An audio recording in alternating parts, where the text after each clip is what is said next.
Bonsoir et bienvenue sur Watch TV pour ce nouvel épisode d'À quoi tu joues, l'émission 100% jeux vidéo, ou presque. Vous savez, cette phrase que je vous répète quasiment chaque semaine, ben c'est pas vrai cette semaine, ça sera du 10% jeux vidéo on va dire, puisqu'on va surtout parler ce soir de jeux de cartes et de jeux de société avec mon invité Nicolas Benoît. Bonsoir. Bonsoir. Vous êtes directeur marketing d'Asmodée, un acteur important du jeu de société. On va citer quelques noms: Double, Time's Up, Double, voilà, j'allais y arriver. La Guerre des Moutons, là ça va, c'est français, j'y arrive. Voilà, c'est votre entreprise, mais vous êtes aussi le distributeur, alors ça c'est peut-être un peu moins connu finalement du grand public, des cartes Pokémon. En France, voilà, ces fameuses cartes que les enfants connaissent bien dans les cours de récréation, dans les brocantes, dans les magasins. Comment est-ce que vous en êtes arrivé à distribuer ces cartes venues tout droit du Japon ? Alors elles viennent du Japon et des États-Unis, puisque la société qui s'occupe de fabriquer les cartes en français est américaine, Pokémon Company. C'est un hasard. Quelqu'un de chez nous était à Las Vegas il y a une dizaine d'années. Alors Pokémon, ça s'est fait à Las Vegas. Hasbro était le premier distributeur de Pokémon. Ils ont arrêté parce que la marque s'était un petit peu affaissée, on va dire. Et Pokémon Company cherchait un nouveau distributeur en France. Et ça s'est plus ou moins conclu dans un bar à Las Vegas au milieu des tables de casino. Voilà, on ne donnera pas plus de détails sur la fameuse sobriété, sur le fameux bar en question. Ouais. On peut essayer d'imaginer les drôles d'animaux qu'il y avait autour. C'est Las Vegas. Ouais. J'imagine que c'est un choix que vous regrettez pas, enfin que Asmodée ne regrette pas, parce que c'est une histoire formidable. Ouais, pas du tout. C'est-à-dire qu'on a repris la marque, elle était vraiment au plus bas. Et on s'est aperçu qu'elle pouvait repartir, que Pokémon, ça pouvait repartir. C'est-à-dire que c'est tellement universel que ça peut replaire assez vite à une nouvelle génération d'enfants. Et donc on a un petit peu serré les fesses, comme on va dire, au début.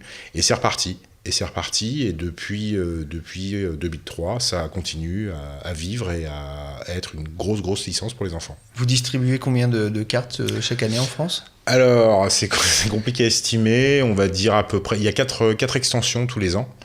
Des extensions qu'on peut voir ici, effectivement. Voilà, c'est des nouvelles séries, donc voilà. Starter, donc là qui contiennent les règles du jeu, puis un certain nombre de cartes pour débuter, et puis après des petits sachets, on voit comme ça, qui sont ce qu'on appelle des boosters. Il y a 4 séries d'éléments comme ça tous les ans.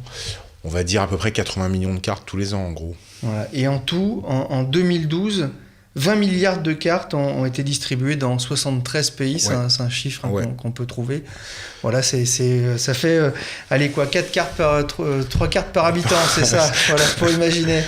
Il y en a si on part sur 6 milliards, oui, il y en a qu'on a plein. On va en reparler, bien sûr, dans quelques instants avec vous. Avant, on va faire un petit point de l'actualité vidéoludique. Il s'est passé pas mal de petites choses ces derniers jours. Alors déjà, vous allez pouvoir prendre votre calepin et entourer la date du 27 mai. Là, vous prenez votre gros crayon rouge. Ubisoft a annoncé la date de sortie de Watch Dogs, la date définitive, en attendant un éventuel report. Bon, je plaisante bien sûr, parce que Ubisoft est vrai avait repoussé une première fois la sortie de ce jeu pour le peaufiner. Bon, c'est souvent, on espère que ça vaudra le coup. C'est vrai que c'est sans doute le jeu le plus ambitieux actuellement dans les cartons du groupe français. Alors dans Watch Dogs qu'on va voir en vidéo, le joueur incarnera Aiden Pierce, un hacker de talent dont le passé violent et criminel a causé la perte de ses proches. Alors il n'a qu'un souhait bien sûr, se venger. Par ici les plats froids. Son arme, un smartphone qui lui permet de traquer sans relâche ses ennemis. Avec ce téléphone de marque inconnue, il peut hacker en permanence le système de surveillance de la ville de Chicago. Caméras de surveillance, informations confidentielles sur les cibles, contrôle des feux de signalisation pour provoquer des accidents. Voilà, rien ne lui échappe. C'est un peu le Big Brother à lui tout seul. Il peut même, s'il veut, venir au secours de la veuve et de l'orphelin, mais ça c'est une autre histoire.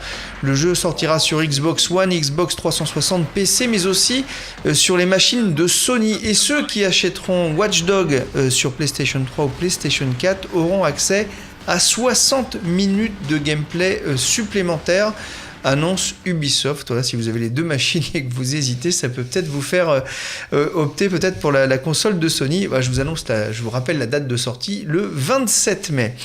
Nicolas, vous êtes joueur, vous, de jeux vidéo ? Oui, alors mais vous n'avez pas trop le temps? Si, mais à l'ancienne. C'est-à-dire, qu'est-ce que vous aimez? J'ai une vieille Xbox, je joue à... Oula, celle d'avant, l'Xbox 360? Non, la deuxième. D'accord. Je joue à Fallout New Vegas. On en revient toujours à Las classique, Vegas, effectivement. Classique, oui. Et un RPG apocalyptique. C'est ça. Et puis j'ai joué à Skyrim l'année dernière. Voilà, vous avez des bons choix. Des bons choix, voilà. Et je joue à des trucs un peu plus stratégiques sur PC aussi. Sur PC, d'accord.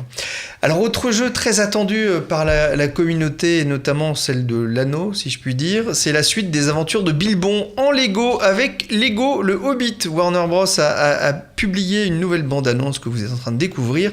On puisse voir la joyeuse bande de lurons de Thorin, des amis qui travaillent main dans la main et pied à pied pour battre les méchants. Alors, le jeu est inspiré des 2 premiers films de la trilogie. On retrouve donc les scènes fétiches du jeu comme celle de la cuisine de Bilbon avec plein de petits mini-jeux. Et toujours autant d'humour. Et il y a aussi la bataille contre les gobelins que j'ai eu l'occasion de tester il y a quelques jours chez Warner Bros. Et qui, ma foi, a été plutôt séduisante. Le jeu réalisé par Telltale Games s'annonce vraiment dans la lignée des jeux Lego précédents. Donc toujours avec cet humour et la possibilité de s'amuser à plusieurs. Allez, on dit au revoir à nos petits amis Lego, c'est toujours aussi drôle, pour aller voir un personnage un petit peu moins comique, on va dire, c'est Hideo Kojima, quoique je crois qu'il a beaucoup aimé, il m'a semblé, le film Lego, la grande aventure, j'ai cru voir ça sur Twitter. Bien, Hideo Kojima sera bientôt à Paris, figurez-vous, pour la présentation de Metal Gear Solid 5 Ground Zeroes, autre gros blockbuster attendu forcément cette année. Et alors sachez que Micromania va organiser une séance de dédicace avec le maître japonais pour seulement 150 de ses clients possesseurs de sa méga carte. Ce sera le 18 mars, soit 2 jours avant la sortie officielle. Alors pour obtenir le précieux sésame, il y a un quiz accessible depuis le site internet de Micromania ou sur sa fanpage Facebook. Il faudra quand même acheter le jeu, précision utile, avant de le faire dédicacer. Alors c'est pas fini, Konami lui a prévu une journée chargée dans l'après-midi. Au MK2 Quai de Loire, il y aura une session également de signature ouverte au public à partir de 17h avec quelques jeux quantité limitée mise en vente également 2 jours avant la sortie, donc pour que Hideo Kojima puisse les dédicacer. Et puis le soir, il sera toujours au MK2 Quai de Loire à partir de 20h pour présenter un film qui a inspiré son travail. 2001, l'Odyssée de l'espace de Kubrick. Voilà, le film sera projeté. Il y aura une démonstration du jeu pour le créateur et une session de questions-réponses. Voilà, une bonne après-midi de prévu, une bonne journée de prévu pour Hideo Kojima et l'occasion pour les fans, bien sûr, de le voir en taille réelle et en grandeur réelle à Paris. Allez, on termine avec Nintendo qui a publié une petite vidéo où on ne voit pas grand-chose, sauf des cartes. Voilà, c'est la présentation de l'édition limitée de Mario Kart 8 sur la Wii U. Mario Kart 8, sans doute l'un des jeux les plus attendus sur Wii U, qui doit sortir le 30 mai. Et Nintendo a lancé la précommande de ce pack édition limitée avec le jeu et surtout, voilà, avec cette figurine collector de la carapace bleue, celle avec des épines qui vous fait exploser joyeusement en général à 3 mètres de la ligne. Voilà. Au passage, Nintendo annonce que le jeu Super Mario Kart sera aussi disponible sur Wii U via le magasin en ligne dès le 27 mars, bien avant, donc histoire de se faire la main et une bonne mise en bouche en quelque sorte. Allez, on se retrouve dans quelques instants, non pas avec Super Mario, mais avec des gens presque aussi connus, on va dire même quasiment aussi connus, les Pokémon.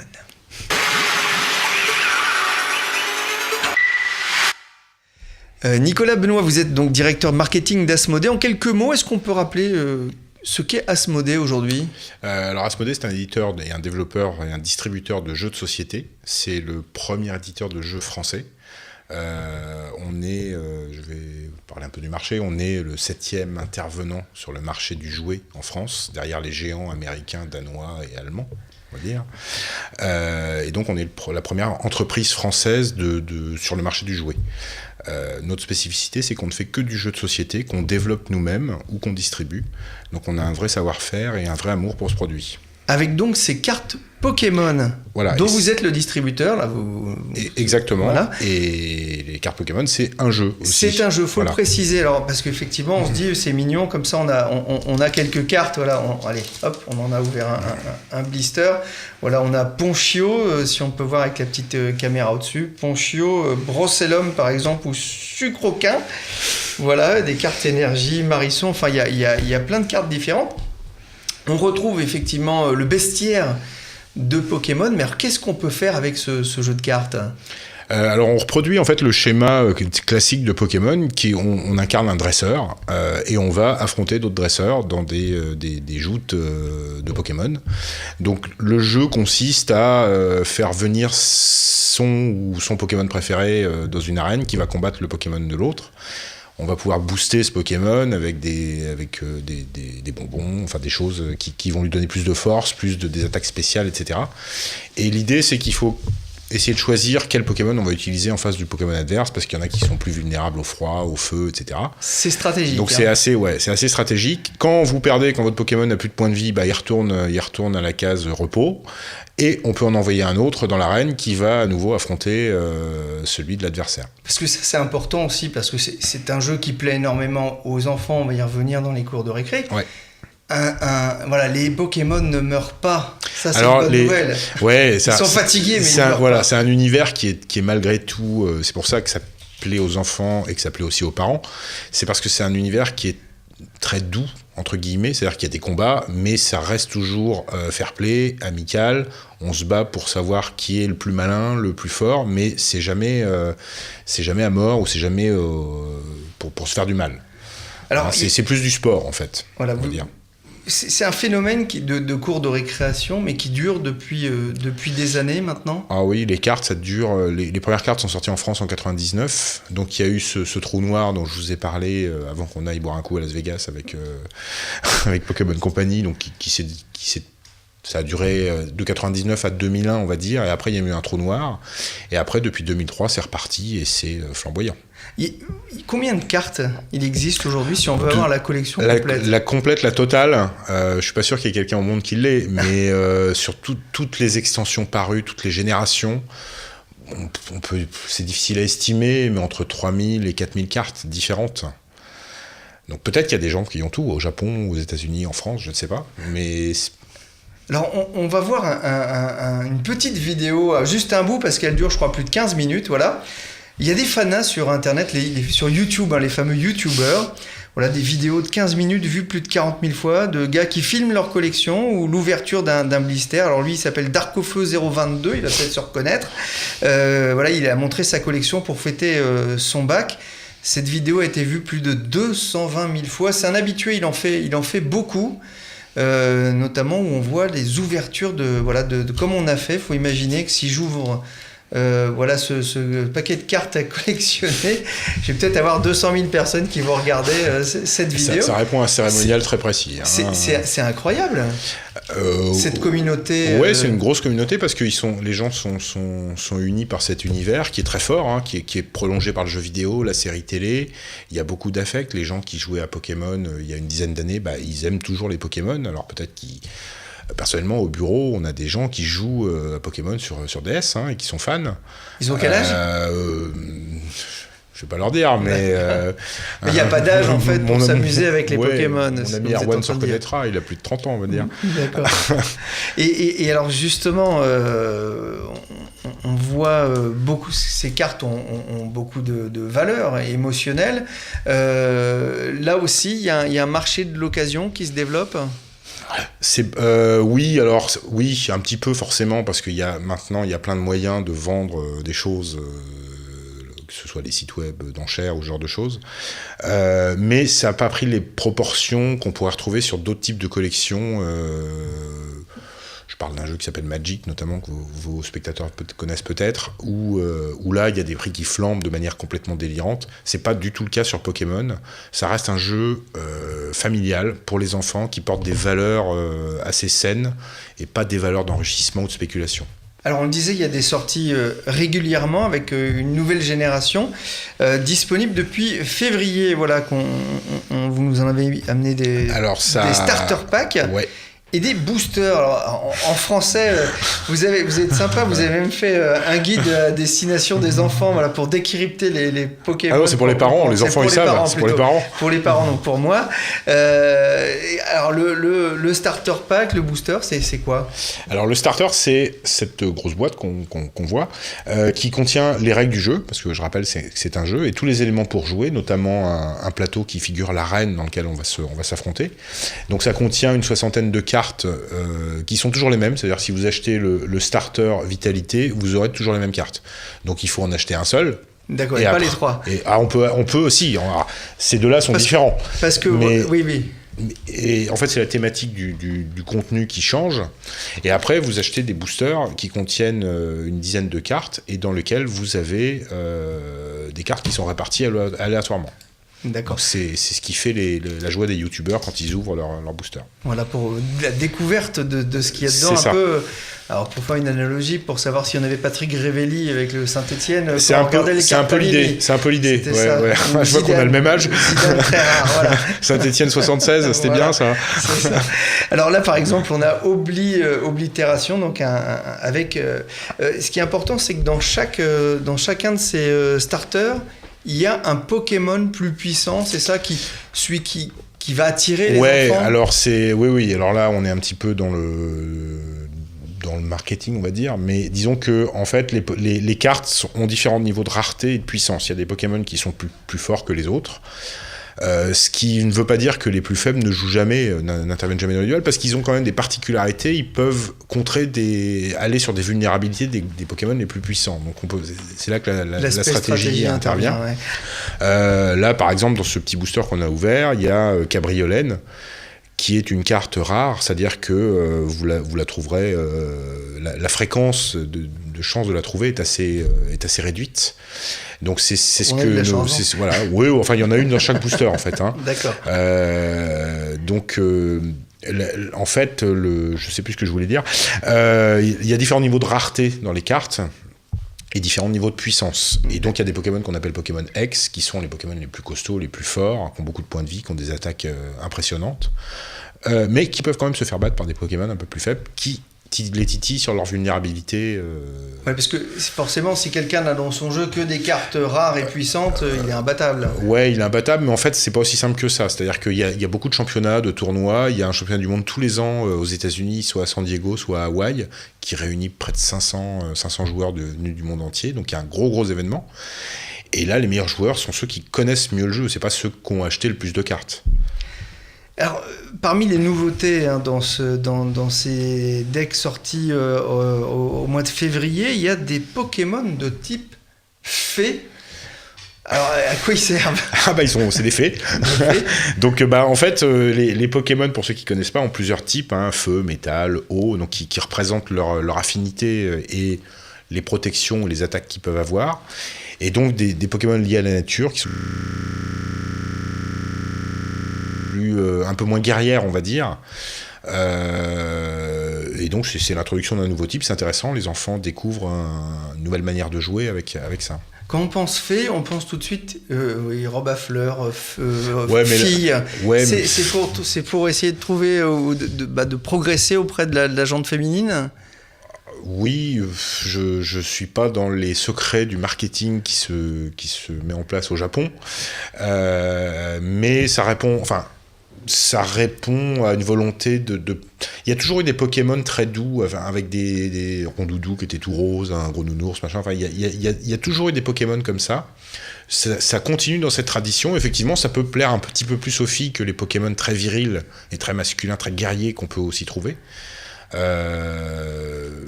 Comme dirait ma fille qui aime bien y jouer, trop mignon. Voilà, trop mignon. Mais les gros Pokémon puissants sont aussi très appréciés des enfants et des filles. Hein. Oui, parce que justement, peut-être pour détromper un peu nos téléspectateurs, Pokémon, c'est aussi un jeu de filles. Il y a beaucoup de filles qui y jouent, même si c'est pas la majorité.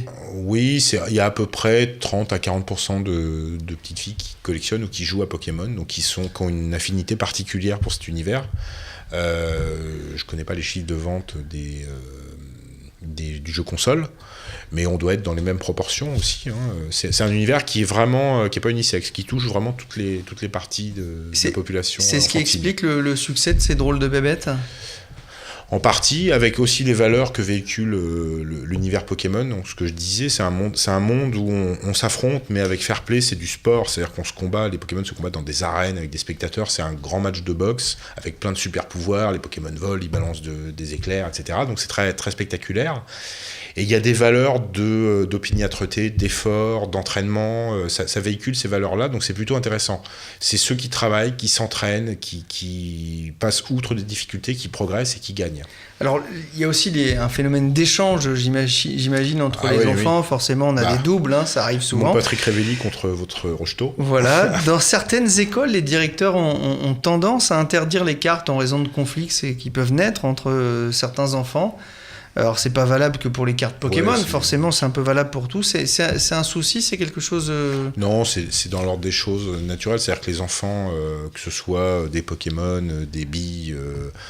des petites figurines ou peu importe, il peut y avoir des moments conflictuels entre les enfants et les cours de récré, mais c'est aussi bien pour jouer à l'élastique ou au ballon. Ça... Après, c'est vrai qu'il y a eu des histoires, enfin en tout cas des directeurs qui interdisaient d'avoir des cartes Pokémon, mais ça pouvait aussi affecter d'autres types pour nous c'est plutôt bon signe. Ça veut dire que les enfants ils aiment bien ça et ils veulent se les montrer, ils veulent se les échanger, ils veulent se les comparer. Moi j'ai amené ma fille à l'école l'autre jour et il y avait des gamins qui parlaient de Pokémon. Ils disaient mon Pokémon il est plus fort, il a 140 points de vie, etc. Enfin c'est aussi un moyen de socialiser pour les enfants et d'échanger. Aujourd'hui on peut plus parler d'un effet de mode. Ah non, Pokémon, ça existe depuis donc presque quasiment 15-16 ans. C'est pas un effet de mode du tout, ça se renouvelle. C'est des valeurs qui sont tellement fortes, c'est un univers qui est tellement fort que ça se renouvelle à chaque génération d'enfants et ça plaît à chaque génération d'enfants. Voilà, les cartes Pokémon, les jeux Pokémon. Il y a aussi, vous savez, les peluches Pokémon, les petits personnages Pokémon. On fera un petit quiz et un petit test la semaine prochaine avec Benjamin Vincent dans le GenTech. Voilà, je lui dis ça pour qu'il se prépare, pour savoir qu'il révise un peu son encyclopédie Pokémon pour voir s'il les reconnaît tous. Bon, Pikachu, c'est forcément le plus connu, mais il y en a des plus difficiles. Il y en a beaucoup. Nicolas Benoît, donc directeur marketing d'Asmodée. Alors, on le disait, c'est pas que de la distribution des cartes Pokémon, heureusement, j'ai envie de dire pour vous. C'est aussi l'édition donc, de jeux de société. Quels sont les best-sellers aujourd'hui chez Asmodée ? Alors nous, donc, on développe et on invente et on développe et on commercialise des jeux de société parce que c'est notre premier métier, c'est notre passion. C'est-à-dire que chez nous, on joue, on teste des jeux. On a un petit peu de chance. C'est un beau métier. Ouais, c'est un beau métier. Et donc, on a beaucoup de jeux qui sont leaders sur le marché. Je pense que vos spectateurs connaîtront Jungle Speed, Double, Time's Up, parmi les jeux les plus connus qu'on ait. Ce sont des jeux qui sont dans le top 5 des ventes. Double, c'est le jeu le plus vendu en France. Et on en a vendu 750 000 l'année dernière. Et on va passer le million en France cette année. Alors, on va peut-être rappeler pour les autres qui n'ont pas acheté Double. Le principe, c'est un jeu de lettres, c'est ça ? Non, alors pas du tout. C'est un jeu de réflexe et d'observation, de rapidité. Ouais. Vous avez des cartes... c'est une petite boîte ronde en métal qui grande comme ça. Vous avez des cartes rondes avec sur chaque carte un symbole, un arbre de Noël, une goutte, je sais plus ce qu'il y a, je l'ai plus en tête. Donc il y a plein de symboles différents. La particularité, c'est que chaque carte a au moins un symbole en commun avec n'importe quelle autre carte. Donc c'est un petit théorème mathématique et à partir de ça, on a bâti un jeu où il faut se débarrasser de ces cartes. Il y a une autre variante où il faut prendre les cartes qui sont au milieu de la table. Tout ça le plus rapidement possible en donnant le nom de la liaison, enfin du symbole qui fait la liaison entre les deux cartes. Donc c'est complètement frénétique. On peut jouer en famille, les enfants jouent ensemble, les adultes jouent ensemble, adultes, parents et enfants en même temps. Et c'est speed et frénétique et c'est pour ça que ça marche. C'est très simple, c'est très drôle et on a envie de rejouer immédiatement. Voilà, 750 000 exemplaires vendus. En quoi est-ce qu'on reconnaît un bon jeu de société aujourd'hui ? J'imagine que vous devez recevoir des dizaines de propositions chaque année. Un petit peu comme un éditeur de livres, on reçoit beaucoup de manuscrits, entre guillemets, qui sont ce qu'on appelle des prototypes, donc des créateurs de jeux qui créent des jeux. Donc on teste, on essaye, on lit les règles, on essaye, comme dans les maisons d'édition de livres où quelqu'un lit, nous on joue. Donc c'est pas désagréable. Alors, des fois ça l'est parce que les jeux sont pas très bien, c'est pas toujours très bien, mais des fois on reçoit vraiment de très bons jeux qu'on peut se mettre à vouloir éditer. Ça arrive tous les ans, ça ? Plusieurs fois par an ? C'est assez rare. Disons qu'en fait, il y a beaucoup de créateurs français de jeux dont c'est pour certains le métier et qui sont capables d'avoir d'inventer des jeux, 2-3 jeux par an, qui nous les soumettent. Donc c'est des gens qu'on connaît, donc ils nous soumettent ces jeux. Donc des jeux qui arriveraient d'un illustre inconnu qui a jamais rien fait, c'est plus rare. Voilà, mais c'est déjà arrivé ou pas? Pas à ma connaissance, en Ouais. fait. C'est souvent des gens qui ont fait des premiers essais où ça a pas fonctionné, qui ont une petite édition, puis hop, au bout d'un moment, ils ont l'idée géniale et ça fait un succès. Quelles sont les nouveautés de ce début d'année? J'ai quelques petits problèmes avec les oreillettes. Chez Asmodée, il va falloir que je me refasse faire les oreilles à Las Vegas l'année prochaine. Ouais. Les nouveautés de rentrée voilà, pour ce début d'année chez Asmodée. Alors, notre grosse sortie, c'est celle dont on est très fier, c'est un jeu qui s'appelle Tic Talk, c'est ce qu'on appelle un party game. C'est un jeu qui se joue entre adultes consentants, éventuellement, ou en famille. Voilà, c'est un jeu de mots par contre. C'est un jeu de lettres, mais pas que. C'est-à-dire que vous avez des dés avec des lettres dessus. Vous jetez ces dés, ça va vous donner des mots à créer, à inventer le plus vite possible. Ces mots, l'équipe adverse va devoir les deviner, se les faire deviner entre eux. Donc c'est un jeu d'ambiance, c'est-à-dire qu'on se marre, il y a beaucoup d'action, beaucoup d'interactions et beaucoup de bruit autour de la table. Voilà, donc à découvrir TikTok, voilà un jeu Asmodée.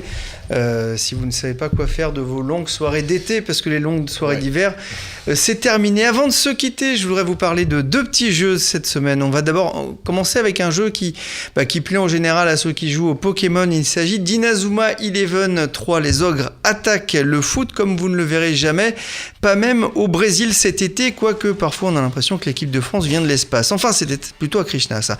Bref, dans ce nouvel épisode de Inazuma Eleven sur 3DS, notre équipe de football favorite, toujours emmenée par Marc, voit arriver sur le terrain une menace bien plus terrible que le FC Plougonvelin. Bref, une équipe à battre qui vient du futur et qui peut mettre à mal le football. Un peu comme l'équipe de France de 2012, on y revient. Inazuma, c'est un mélange détonnant de jeux de rôle et de jeux de foot avec de nouvelles techniques, de nouveaux joueurs à recruter. C'est pas FIFA en termes footballistiques, mais les enfants adorent, c'est efficace, ça marche bien. Et en plus, le jeu est doublé en français, ce qui est une bonne chose, on va dire, pour les gamins.